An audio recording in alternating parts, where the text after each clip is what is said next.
राज्य नाट्य स्पर्धेतील उत्कृष्ट अभिनयासाठी श्रुती कांबळेचा पुण्यात गौरव, काळोख देतं हुंकार नाटकातील भूमिकेसाठी गुणवत्ता प्रमाणपत्र प्रदान, आजरा महाविद्यालयासह नवनाट्य कलामंच मंडळाकडून अभिनंदनाचा वर्षाव।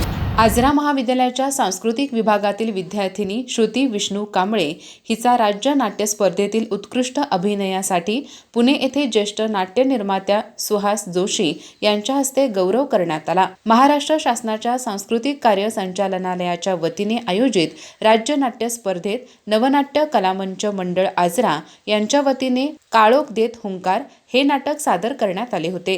या नाटकातील प्रभावी अभिनयाबद्दल श्रुती कांबळे हिला गुणवत्ता प्रमाणपत्र देऊन सन्मानित करण्यात आले। तिच्या या यशाबद्दल संस्थेचे संचालक मंडळ, प्रभारी प्राचार्य डॉक्टर किरण पोद्दार, उपप्राचार्य प्राध्यापक दिलीप संकपाळ, पर्यवेक्षक प्राध्यापक मनोज पाटील, कार्यालय अधीक्षक योगेश पाटील तसेच सांस्कृतिक विभाग प्रमुख डॉक्टर आनंद बल्लाळ यांनी तिचे अभिनंदन करून पुढील वाटचालीस शुभेच्छा दिल्या। अधिक माहिती आणि ताज्या घडामोडींसाठी आजच आमचे चॅनल सबस्क्राइब करा।